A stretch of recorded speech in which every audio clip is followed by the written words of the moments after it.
Bismillahirrahmanirrahim. Assalamualaikum warahmatullahi wabarakatuh. Bapak-bapak, ibu-ibu, mas-mas, mbak-mbak, khususnya adik-adikku sekalian yang dirahmati Allah dimanapun Anda berada. Kembali di Iip Channel bersama saya, Iip Wijayanto. Kali ini kita akan membahas tema saat kamu pasrah karena mantan sudah benar-benar gak mau denganmu. Saat itulah mantan yang akan mencarimu untuk minta balik bersamamu. Jadi kita sudah merasakan bahwa mantan ini sudah benar-benar gak mau dengan kita lagi. Semua usaha zahiriah, baik secara offline, artinya kita ngejar-ngejar dia, kita ke rumah dia, kita nunggui di jalan yang biasa dia lewati dengan harapan masih bisa bicara dan ngobrol.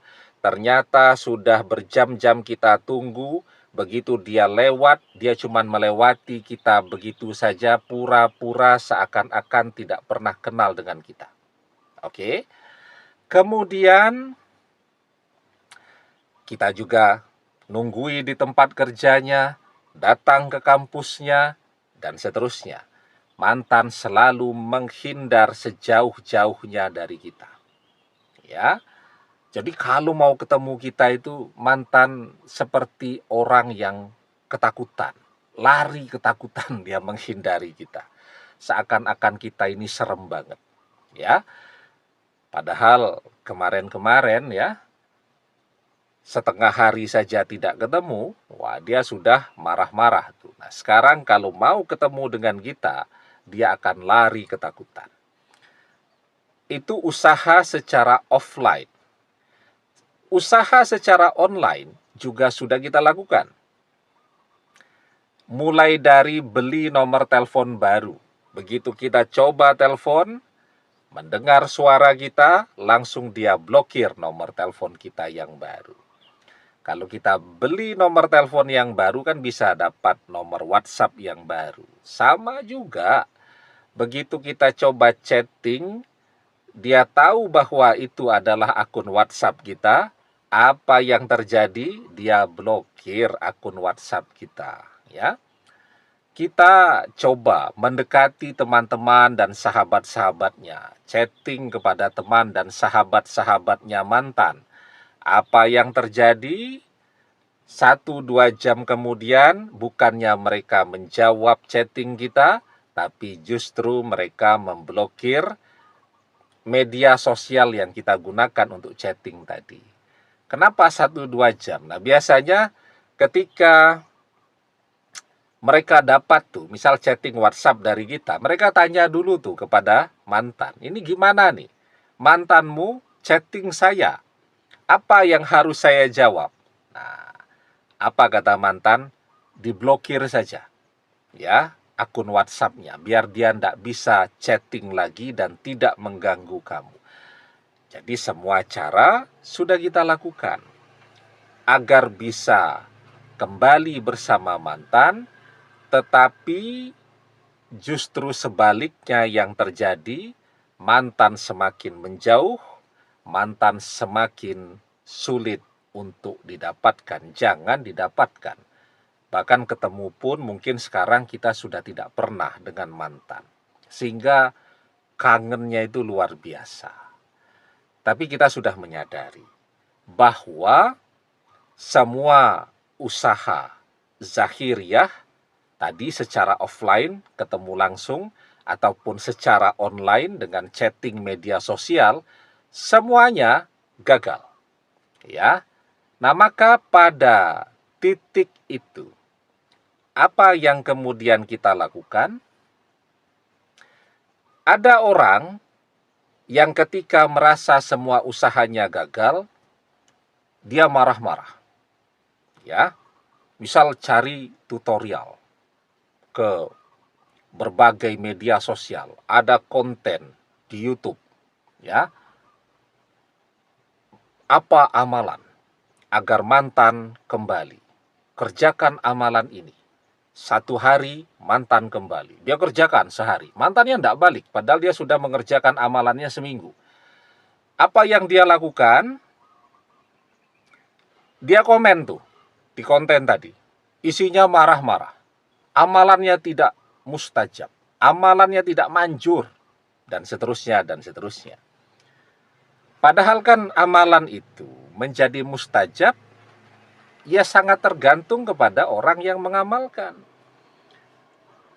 Guru yang mengajarkan atau mengijazahkan amalan tadi, kalau dia yang mengerjakan amalan, sehari balik. Ya, misal dia bantu orang secara langsung nih. Orang yang dia kenal, datang sowan kepada dia, minta bantuan. Kemudian dia bantu, dia kerjakan amalannya, sehari balik. Nah, tapi kan dia mungkin repot juga nih kalau semua harus dia yang mengerjakan amalan ya.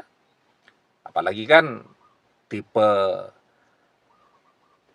orang yang minta bantuan tadi kan dia tidak peduli nih. Guru ini tadi juga harus bekerja untuk menafkahi keluarganya dan seterusnya. Pokoknya saya minta bantu, mantan saya balik. Ya, padahal kan orang harus bekerja ya. Orang mengerjakan amalan itu tadi dalam keadaan fisik yang fresh, yang segar sehingga bisa fokus. Kalau fokus energinya besar. Baliklah mantannya. Tapi kan ini enggak maksa. Pokoknya harus segera balik. Kan orang jadi malas tuh membantu yang seperti itu.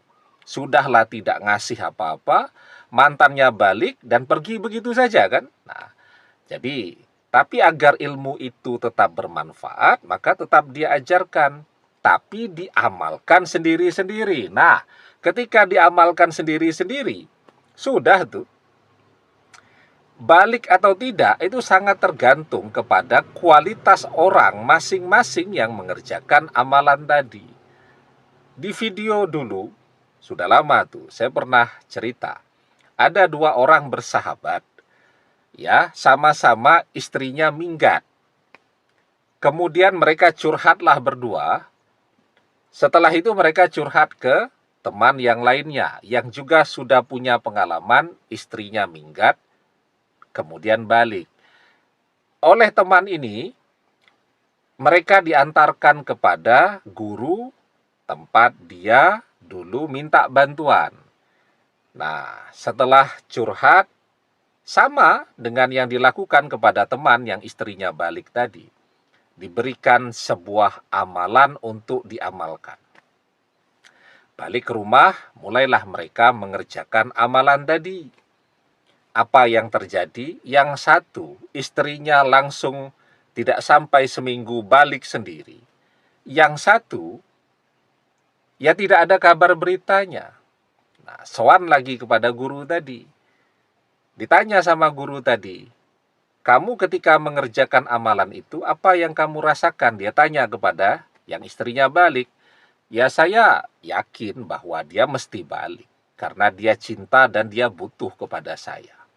Ya, dia kerjakan amalannya, dia yakin, balik. Kalau kamu apa yang kamu rasakan? Ya saya memang tidak yakin dia masih mau dengan saya ya. Karena orang tuanya juga sangat membenci saya. Kemudian keadaan ekonomi kami sedang goyah. Itu pula yang memperkuat keinginannya berpisah dengan saya. Makanya saya memang tidak yakin dia mau balik. Nah, yang satu mengerjakan amalan sudah tidak yakin. Tidak balik. Nah, maka kita diajarkan berdoa atau mengerjakan amalan itu harus yakin. Ud'ullaha wa antum muqinuna bil ijabah. Berdoalah dalam keadaan yakin doa terkabul. Kalau tidak yakin ya sudah. Nah, maka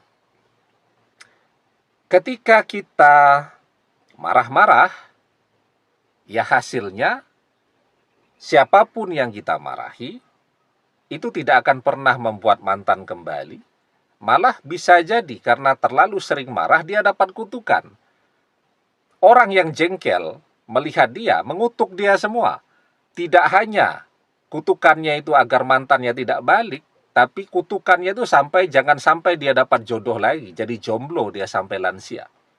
Ya, tetapi ketika orang pasrah, dia berserah diri kepada Allah. Setelah itu hidupnya dia arahkan semuanya ya untuk Allah, untuk tujuan keselamatannya di akhirat. Maka insya Allah itu adalah pertanda bahwa mantannya yang akan datang mencarinya. Kenapa? Yang pertama, ketika dia pasrah, itu adalah tanda terkabulnya doa. Ya, wa may yatawakkal 'alallahi fahuwa hasbuh. Dan barang siapa yang bertawakal, yang pasrah, yang berserah diri kepada Allah, niscaya Allah akan mencukupkan kebutuhannya. Kan kita biarpun pasrah terus berdoa kan agar mantan balik, tapi kita pasrah.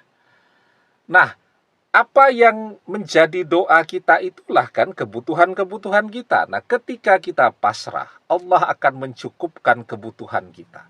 Allah mengabulkan doa kita. Yang kedua, ketika kita pasrah, artinya sekarang kita tidak ngejar-ngejar dunia lagi. Kita tidak ngejar-ngejar mantan. Mantan itu kan dunia. Sekarang yang kita jadikan sebagai fokus tujuan hidup kita adalah akhirat. Kita beribadah sebaik-baiknya kepada Allah, kita bekerja karena Allah, kita berdoa sebaik-baiknya kepada Allah. Maka ini adalah tanda bahwa dunia yang akan mendatanginya, artinya mantan yang akan datang mencarinya. Waman kanatil akhiratu niyatahu jama'allahu lahu amrohu wa ja'ala akhinahu fi qalbihi wa atathud dunya wa hiya rahimatun. Dan barang siapa yang menjadikan akhirat sebagai tujuan hidupnya, maka Allah akan menyatukan semua urusannya dan menjadikan kekayaan di hatinya dan dunia yang akan mendatanginya. Demikian, semoga bermanfaat. Wallahu a'lam bissawab, billahi taufik wal hidayah. Assalamualaikum warahmatullahi wabarakatuh.